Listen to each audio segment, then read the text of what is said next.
Welcome to Coffee and Books channel. In this video we will present the summary of Angels and Demons by Dan Brown. Opening, A Death at CERN. The novel opens at CERN, the European Organization for Nuclear Research in Switzerland. Leonardo Vetra, a brilliant physicist, Catholic priest, and pioneer in antimatter research, is murdered inside the highly secure facility. His chest bears a single, shocking mark, an ambigram of the word Illuminati, branded into his flesh. His eye has been removed, granting access to the restricted antimatter vault. Robert Langdon, a Harvard symbologist, is summoned by CERN director Maximilian Kohler to help identify this mysterious symbol. Langdon is stunned to discover the ambigram is identical to one he's studied for years, long believed to be only myth. Vetra's work involved creating antimatter, a substance capable of producing massive destructive energy. One canister is now missing.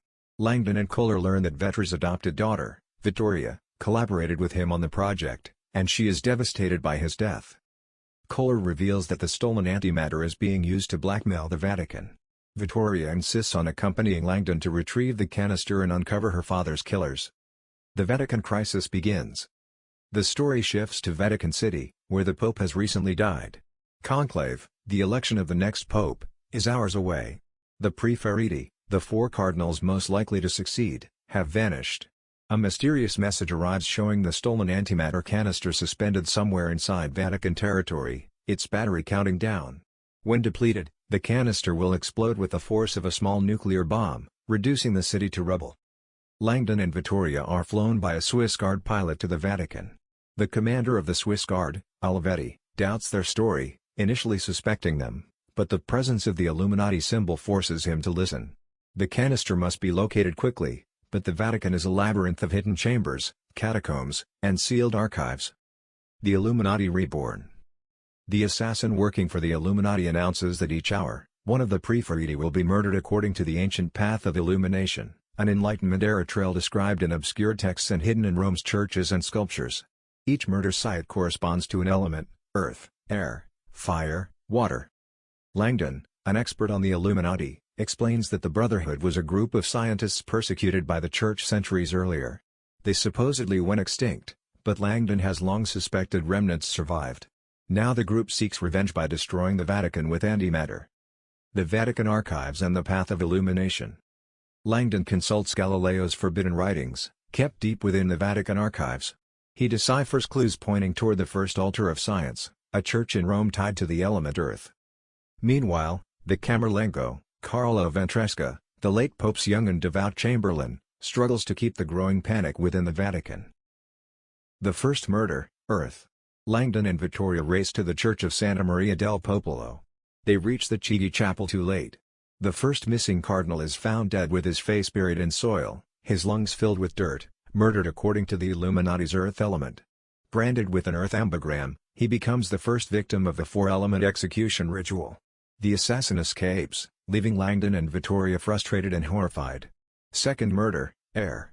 Decoding the next symbol, Langdon identifies the West Ponente, the breath of God, as the next location, connected to the element air.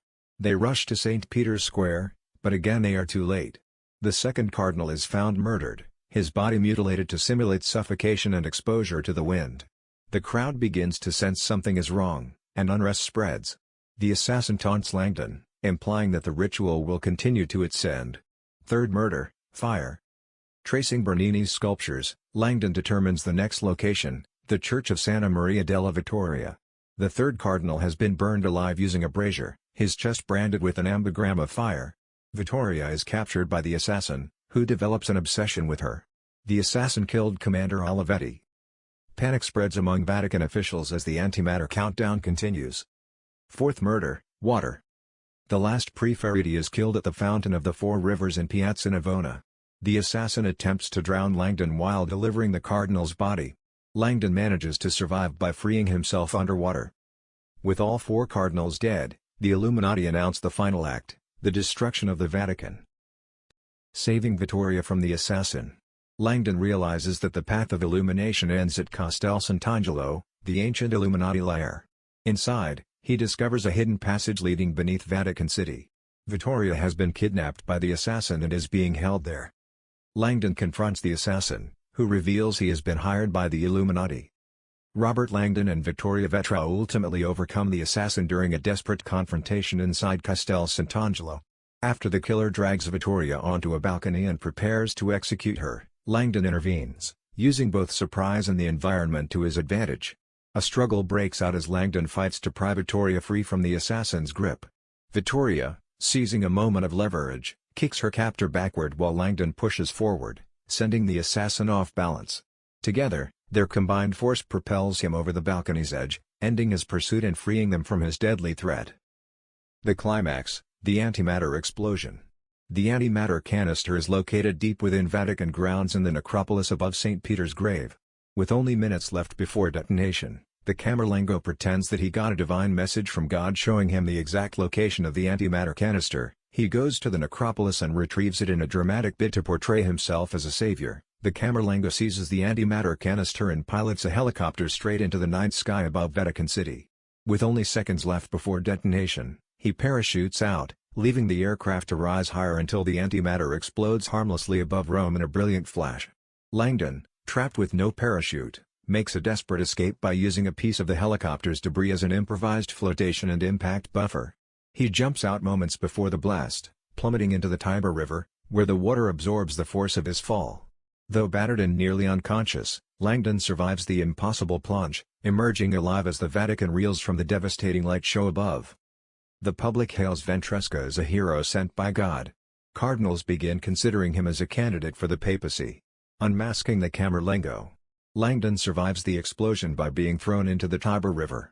He presents evidence, security tapes from Culler, who died trying to expose the truth, proving that Ventresca orchestrated everything. The true conspiracy, faith versus science. The Camerlengo confesses that he orchestrated the entire plot. Driven by fanatic devotion, he sought to unify the Church by creating an external enemy, the Illuminati, and staging an attack that would force the world to rally behind Catholicism. Ventresca murdered the Pope himself after discovering that the Pope fathered a son, a practice Ventresca believed violated divine law. He viewed his actions as heretical. Ventresca used Vetra's antimatter research to stage the crisis, hired the assassin to murder Vetra to obtain the canister, and manipulated him into killing the cardinals. Cardinal Mortati reveals the truth to the Camerlengo in a quiet, devastating moment after the antimatter crisis. He explains that the late Pope had indeed fathered a child, but not through any sexual relationship. Instead, he used artificial insemination in an effort to honor both his vow of celibacy and his longing for family. Mortati then reveals the deeper shock: the Camerlengo himself is that child, making the Pope he murdered his own father. Overwhelmed by guilt and the collapse of his moral certainty, the Camerlengo cannot bear the truth. In a final, tragic act of misguided devotion and despair, he sets himself on fire in St. Peter's Square, believing it a purifying sacrifice. In the aftermath, with the Church in need of steadfast guidance, the cardinals turn to Mortati, whose integrity and calm leadership lead to his unanimous selection as the new Pope. A new Pope is elected. The Church begins healing from the deception. Vittoria and Langdon share a quiet moment together, recovering from the trauma and marveling at the fragile relationship between science and faith. Thanks for watching, like and subscribe for more.